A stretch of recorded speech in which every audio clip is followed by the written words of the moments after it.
All right, this is the Love Works podcast marriage recap. We are Calvin.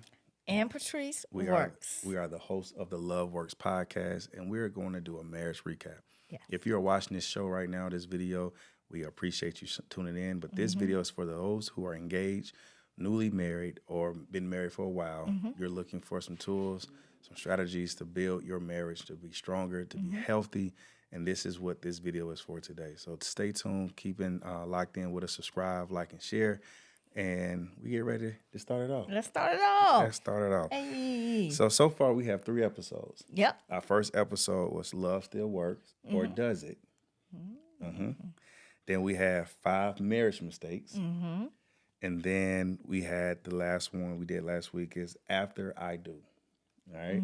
And so what we're going to recap is from those 3 episodes, we have had comments regarding some of the stories that we shared of our marriage. And so we want to give clarity to those and add more substance to those who may need it. Okay. That's cool? That's cool. All right. So the first one that a lot of people was, thought was funny, but at the same time, there were some comments that was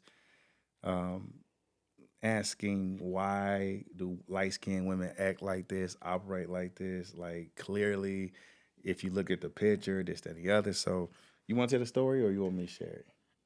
You go ahead and you share it. Okay. So I'm at the eye doctor last year. Of course, it's last year because it's January. And I have to get glasses. Something new. I have never had worn glasses, so now I got to get glasses. I'm getting older, so my eyes ain't as good as it used to. Okay.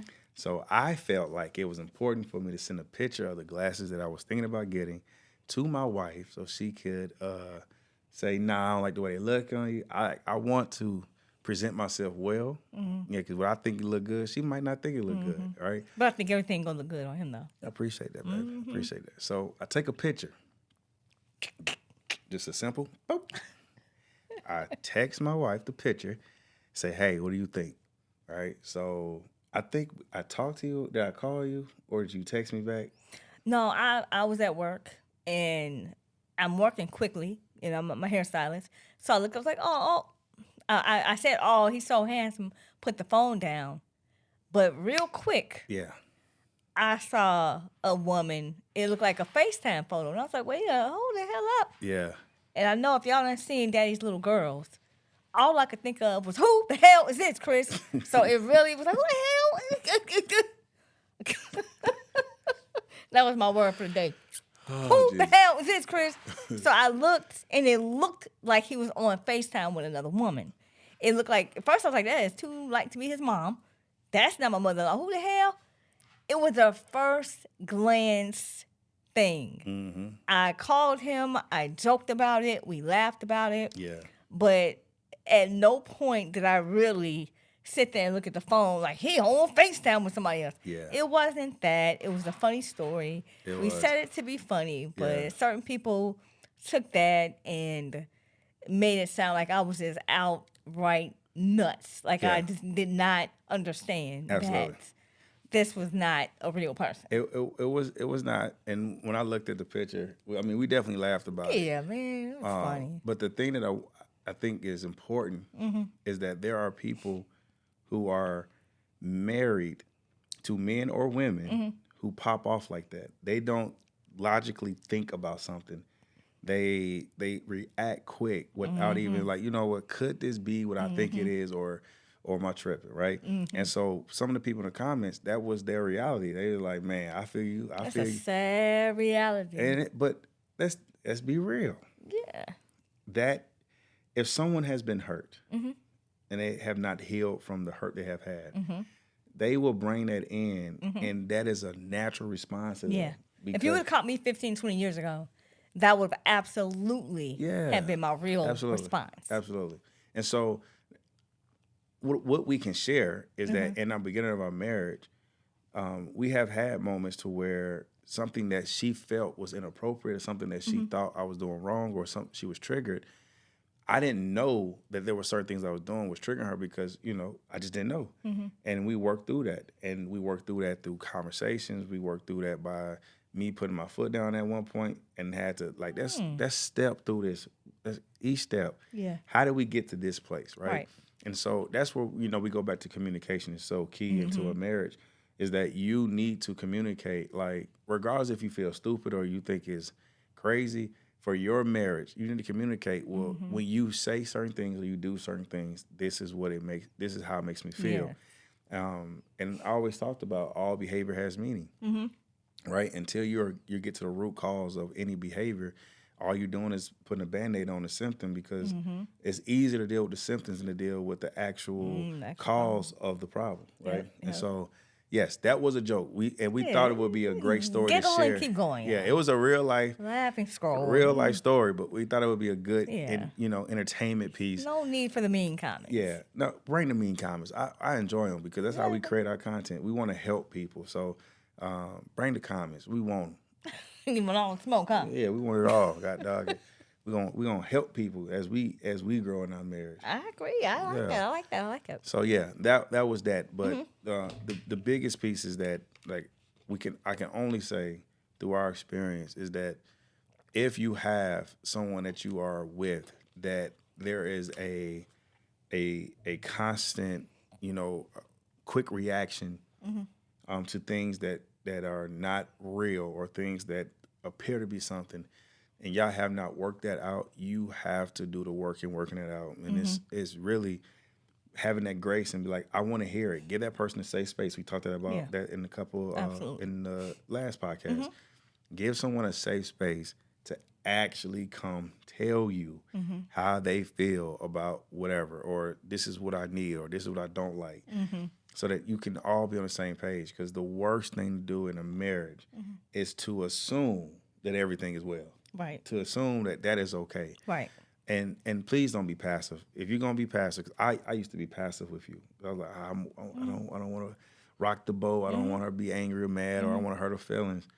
That's the worst thing to do. You got to stand on yours. Because if you are passive, every time you respond differently than passive, it seems like you're angry and upset and That's very true. and you taking it to an extreme. But if you operate the way you are, the same consistency, there should be some trust in that. And so, that was a good, funny post. We got a lot of watch time on that one. But at the end of the day, we did it for entertainment. But like I said, our channel is to help people build healthy relationships and marriages. And so by doing that, yes, you might deal with somebody who pop off like that. Go hug them, and y'all got to figure that thing out because it can't be like that. Because, women, for men, if you can't be their peace, they'll find peace somewhere else. Yep. And men, if a woman can't trust you, she's going to be emotionally detached, which then allows someone else that can comfort her in the way that she would want to be comforted. She would go get it eventually. Yep. So all I can say is it was funny, but for many people, that might not be funny for them. Yeah. So do your thing. Work on it. Communicate. Don't be passive about it. Deal with it. Get to the root cause of the problem and not just deal with she responded mad, so when I'm dealing with that, no, don't deal with why she responded mad. How she responded mad, deal with why she responded mad, and then go from there. I think that'll work for you. Yeah. All right. So the second story that got a lot of attention, that got a lot of questions and comments and some concerns was the visitor explanation. Okay? The visitor explanation. Oh my goodness. So I seen somebody say, I bet it was a BM. Yeah. It was not. Yeah. I bet he was cheating. Yeah. He was not. So here's the story. If you haven't watched the podcast, please watch them all. But here's what happened. In short, I had someone pop up in the house. And why they popped up is irrelevant, but they popped up in the house and haven't spoken to this individual in a while. All right. And I used to work with this person. And so this person no longer worked for the company that I was at. And so the individual came to the house, right? My wife, the story we told is that the lady popped up, and I was telling how my wife reacted and what it caused in our marriage, how it caused a little frustration. It was a little beef. Yeah, About a day. Why would somebody pop up the house? Why would someone come without asking to come, this, that, and the other? There's no reason for this person to come. It was all those type of conversations that we had. And my wife was upset. And so in the story, I shared how when it happened, all I could do was laugh. I was laughing out of disbelief, like what in the world happened? Like how? Can't make this you up. can't make this up. Yeah. Like what in the world? I'm sitting here chilling. And so one of the comments was from a guy who said, I don't apologize for something I did wrong. And so I said, I agree with you. You never apologize for something that you didn't do wrong. I said, but what I apologize for was that I didn't set the boundary ahead of time for so that someone wouldn't pop up my house. And so in this scenario, we didn't go into details in the podcast, but for sake of this, I will. I worked with this individual. This person, as I said, transitioned to another part of their life, no longer worked there. It was a professional relationship. This person knew me in my childhood, knew my wife. My wife did some professional services for her and all those good things. So it wasn't like we didn't know this person, or I was hiding this person. It wasn't a baby mama. Right. It wasn't a side chick. It wasn't a girlfriend. It wasn't nobody from college, anything like that. Right. What the issue was that the professional relationship ended once that individual left. There was no need for there to be a continual conversation about anything regarding anything, especially when it has nothing to do with me and my wife, right? And so popping up at the house, there's a question of, well, why? Yeah. And It was a little inappropriate. and I couldn't give her an answer. Right. I couldn't explain it. And so anytime you can't give a woman an answer to explain what they see physically, it leaves them the interpretation of trying to figure out what in the All world. that stuff going in their head. And so for me, my peace was disrupted because I couldn't explain it. And I kept laughing, and she ain't like it, right? And so when I told the young man, I said I apologize because I didn't set the boundaries of how things should be. And for anyone who's married or getting married, you need to establish boundaries when it comes to, if you're an entrepreneur, you are in church ministry, or if you are in the regular world doing your thing, whatever case may be, there has to be boundaries, because in the world we live in, not everything that is logical or common is actually common. Right. And so some people move based on their own beat of the drum, and you don't want to cause dysfunction and friction in the household. And for a while, because I could not handle, because I couldn't tell my wife anything that would make her feel good, the only thing I gave her was laughing, that created more problems. And so for fellas, set the boundaries and set them straight, because at the end of the day, you don't want your character to be evil spoken of, even though you haven't done anything for it to happen, right? And so that's what I was apologizing. So shout out to the guy that reached out and left a comment on that. But yeah, she was highly pissed. So for those who was wanting to know, it wasn't a side chick, this, that, and the other. I can't tell you anything that would justify anyone popping up to your house if there's not a relationship between the person popping up with both spouses. That didn't happen. And there's no need for that. Right. And so that created, like I said, friction. And for that podcast that we was talking about, many people get in marriages, and when friction comes and they don't handle it correctly, intimacy goes down, communication goes down, grace goes down, mercy goes down, right? We become self-centered. And when you become self-centered in a marriage, you start thinking about everything has to make me feel good and not the other person. So you start thinking wrong. And so you always want to establish boundaries within your marriage, and have a communication plan, so when something happens, you can articulate it well. Like we talked about, take a step back. Right. Like I need a day to get myself together before we have a conversation, because how I responded, didn't like it, and so I need a day to take care of myself so that I can come to you correctly. We talked about giving each other space and not allowing it to go longer than a day. Like give yourself time, but at the same time, go ahead and thug it out and fight through that mess so that y'all can get on one accord. Get back to intimacy, get back to communication, get back to grace, get back to loving, because healthy marriages is not the absence of pain and struggles and frustrations. It is the presence of God's love. It's the presence of Jesus Christ. It's the presence of the Holy Spirit. is the presence of two people deciding to become one. And that's what healthy is. So healthy can trump drama. Healthy can trump sickness and all other things because we fight through it together. That makes sense? Anything you want to add with that? No, you covered it all. Did I? Yeah. All right. I feel like I'm talking more than you are. I feel like I'm talking too much. That's all right. That's all right. Oh man. All right. So the third one that we're gonna recap is the baby mama definition. Do you want to talk about that one? You can start it off. You want me to start off? I'll jump in there. All right. So the last episode we did last week, check it out. Before I do, that was the topic or the theme of it. We were married a few months. Yeah, a few months. All right. I get a message saying, reach out to me. You the father of my child. You got a son. She said you might be. She said, it wasn't have a kid. And, you know, I got to set the stage. I'm a drummer at the church at the time, young deacon. I'm out here I'm trying to live my good life. Yeah, you are. All right. Married, got the finest thing walking, right? She an entrepreneur doing her thing. I got the finest thing walking. Did I say that? I mean, the finest thing walking. Stop.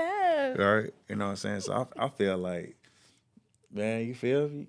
Working downtown. Was I working in Chicago at the time? Not yet. All right. Not yet. No, I was working in that. Yeah. So, I wasn't even downtown yet. But I'm big dog, stumping with my big foot. You feel me? And, I got that call. And it was a hard time because, like I said, we've been married for a couple of months. And I didn't tell Treese yet because I didn't know how to tell her, right? I didn't know how to say, hey, guess what? There's a possibility that I got a son out here in these streets.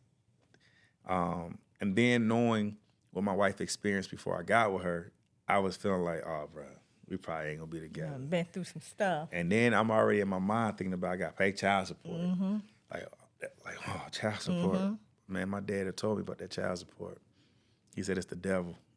And I was about to start paying child support. That's how it felt. Yeah. And so, long story short, my wife, whatever. Because I went through things like you just said a second ago. Because she in went my through past. things in her past, she Brought that decided trauma in. to just go through my phone today. Like that day, she was just like, hey, let me see what is it. Let me see.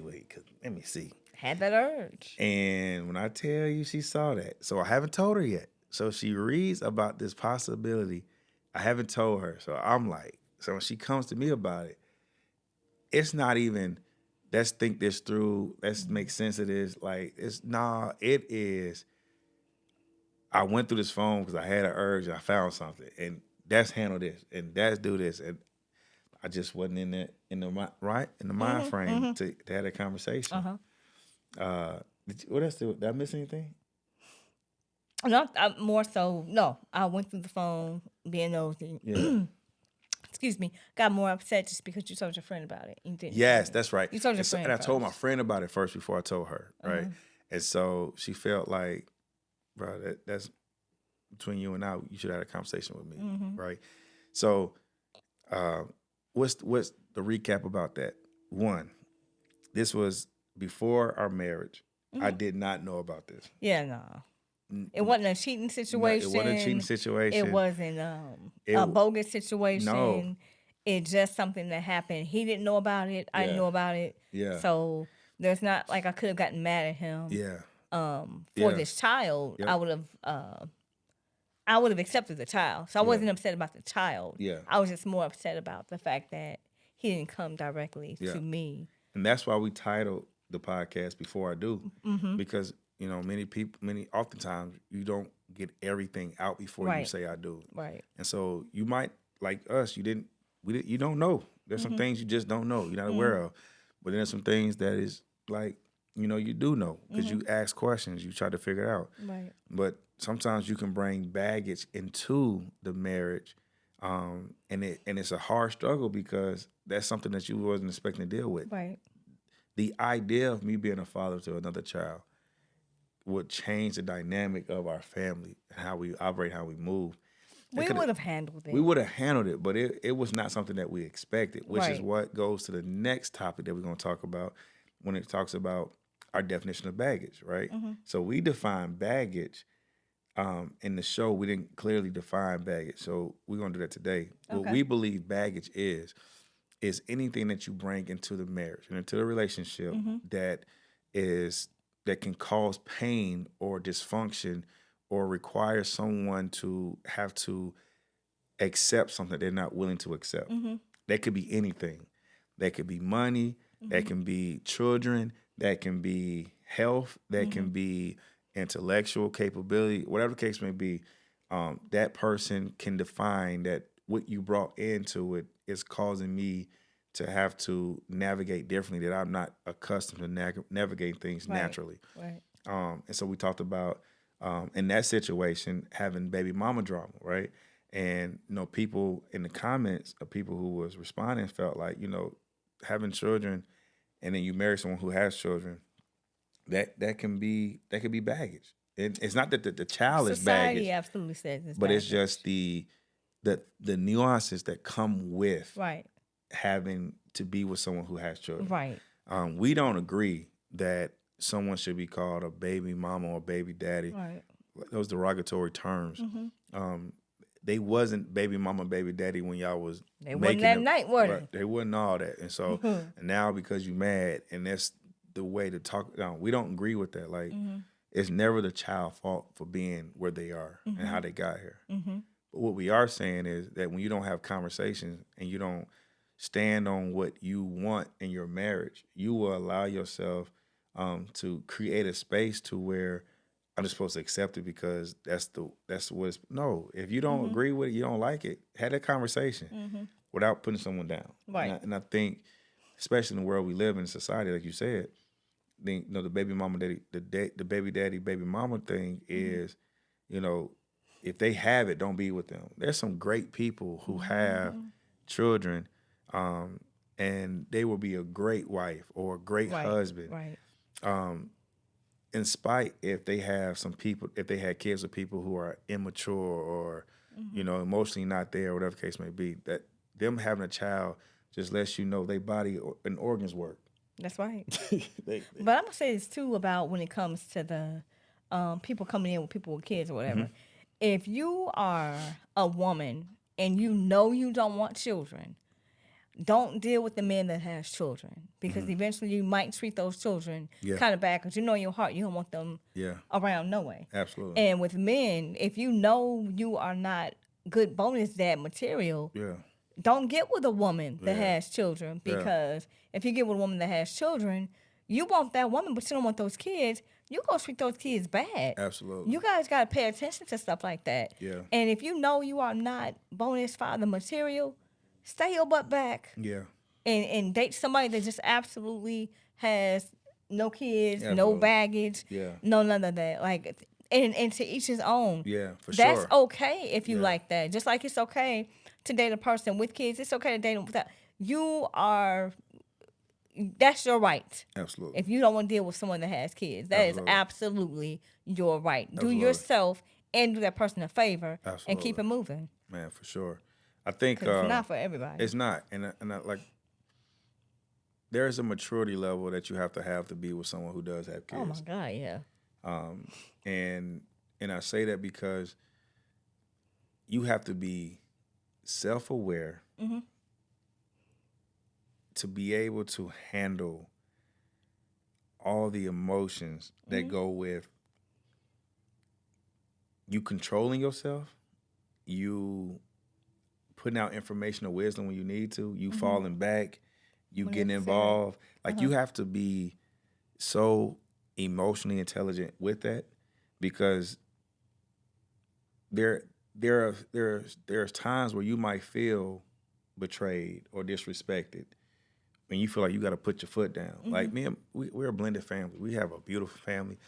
You will see a podcast with all of us on it, a show episode. But how I navigated was I always wanted to make sure that she felt protected, but she also was able to manage things because, like I told her since the beginning, as long as I can trust you, I'm good. Like, that ain't, my job ain't trying to find if you're doing something wrong. My job is to love on you. Like, so as long as I can trust you, I can trust you. We had to navigate through that with the conversations, the phone calls, popping, coming up, showing up, whatever case may be. And I have never been an insecure dude. So, if you are an insecure dude and you insecure, you ain't got to tell me or tell nobody else. That ain't for you, big dog. I ain't lying to you. Because you'll crash out, bro. Yeah, steer clear. I don't give a care how fine she is. Yeah, go the I other don't way, give a man. care how many sleepovers y'all done had. If you an insecure dude, you got to fall back, bro. Like, immediately. And if you're an insecure woman and you can't handle, that man happened to speak to the mother of his child sometime. Yeah, you might want to fall back. Fall back quickly. Yeah. It ain't for immature, immature individuals. It's for emotional, intelligent, and I would add that spiritually, emotionally intelligent people, because it's not about you. You just gotta trust that everything is being well. Yeah. And so those were the recaps. We wanted to give clarity. We wanted to make sure that everyone was able to watch the podcast. Like I said, this is a channel for transparency. We promote healthy marriages, healthy relationships. And out of the 12 years we have been together, 13 years we've been together, 12 years married, God has blessed us to build a healthy marriage, and we've been working on it for 12 years. It didn't happen 10 years ago, and now we're talking about it. It's been a every day, every week, every month, every year process, and we want to see healthy marriages because love works when you work it. That's it right there. Ain't it? That's it. That's it. All right. Well, hey, listen, as my wife would say, if you done made it this far, thank you. Please like, share, subscribe. Leave a comment. Leave a comment. Like I said, we are here to help and serve as best as we can. We love you all. And with that being said, how you say it, baby? Love works when you work it.